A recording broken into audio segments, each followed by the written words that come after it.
Welcome back to The Explainer. Today, we're diving straight into a deeply moving personal essay that touches on themes I think almost all of us can relate to in some way.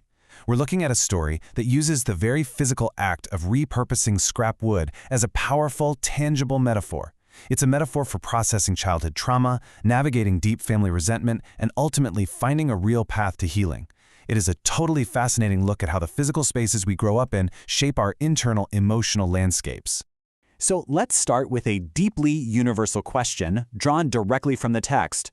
Why is it that no matter our age, whether we're a toddler or 50 years old, seeing our parents unhappy becomes this immense burden we just feel completely compelled to carry? The author points out something really interesting. Society totally understands that parents don't want to see their kids sad, right? But the reverse is exactly as true, yet we rarely talk about it with the same weight. Children instinctually absorb their parents' pain.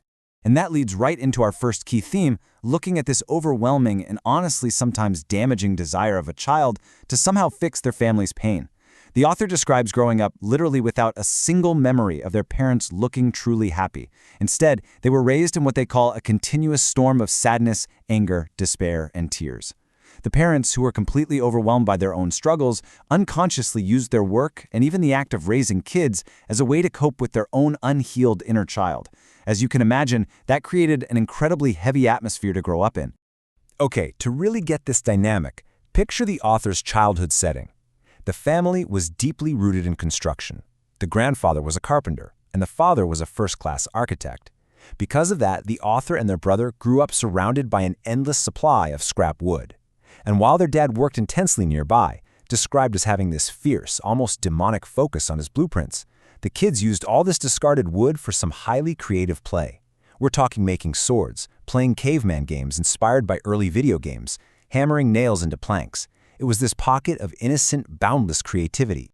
But, as you might guess, that innocent setup shifted dramatically. A severe financial crisis hit the father's architecture business. Debts completely swelled up, and the heart-wrenching decision was made to close down the firm's office. Suddenly, the safe sanctuary of childhood play was violently interrupted by some very harsh adult realities. They had to evacuate all the materials from the office and drag them back to their private home. The physical and emotional loss here was just massive. The father's lumber yard was totally dismantled. To put this into perspective, a staggering 80% of the firm's wood literally had to be burned. The author vividly remembers their young father and his employees reluctantly throwing perfectly good wood into a fire, just muttering about the incredible waste. The remaining 20%, which was beautiful brand new lengths of cypress and cedar, was saved, but it was squeezed right into their tiny home yard. It completely suffocated their living space, displacing everyday items like the family cars and bicycles. You know, this towering pile of scrap wood perfectly mirrored the heavy emotional burden placed on the author. It was a very visual representation of unrewarded effort and isolation, stacked up haphazardly, kind of like a family frantically trying to put a lid on something smelly and unpleasant.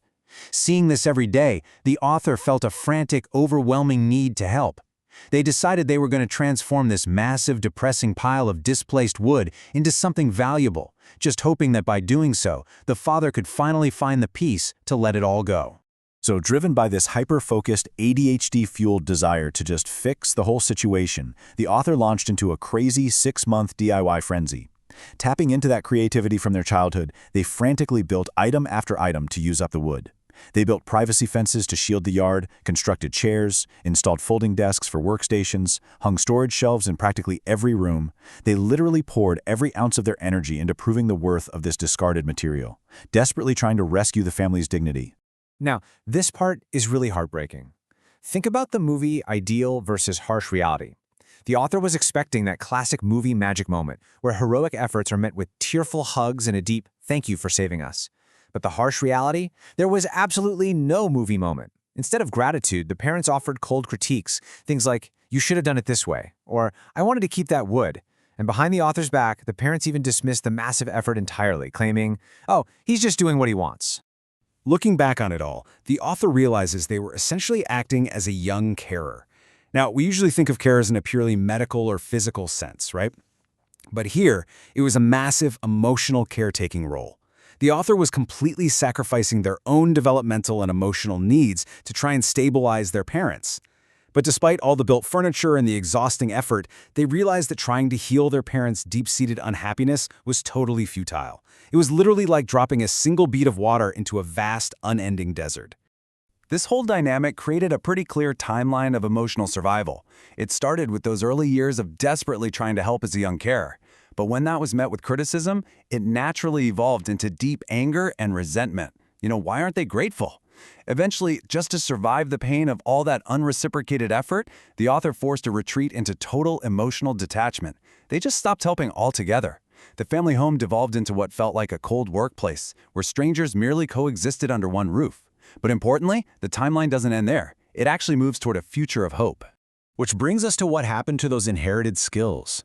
Despite all that intense family trauma, the author realizes that something incredibly valuable actually survived the wreckage. By simply existing in that environment, watching their father and grandfather work, they had absorbed an immense amount of knowledge. The crucial takeaway here is this incredible inherited arsenal. The author possesses fantastic creative problem-solving abilities, mastery of traditional, older Showa-era tools, and deep knowledge of rare, now obsolete woodworking equipment.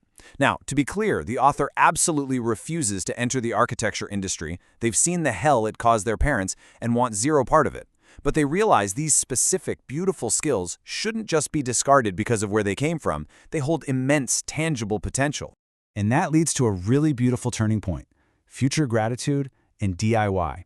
The author makes a conscious decision about how to repurpose not just the physical tools left behind, but the emotional ones too.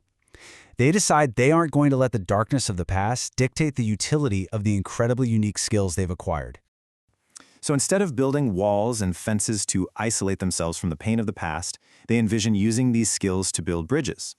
They picture a warm, collaborative future for their own family. They envision a future wife sitting happily on a beautifully handmade garden bench. They picture teaching their young son how to safely hold and use those exact inherited tools, building swings and shelves together. They plan to let their DIY skills finally blossom in an environment of love rather than one of desperation. In a profoundly poetic conclusion, the author directly addresses the ongoing resentment toward their father. They know that someday, when the father passes away, they'll probably look up at the sky and say, "You suffered a lot, Dad, but thank you." But here's the kicker. The author decides they don't want to wait for death to force that resolution. Even in the middle of their current conflicts, they choose to mentally wrap their lingering resentment in a thick fog of gratitude.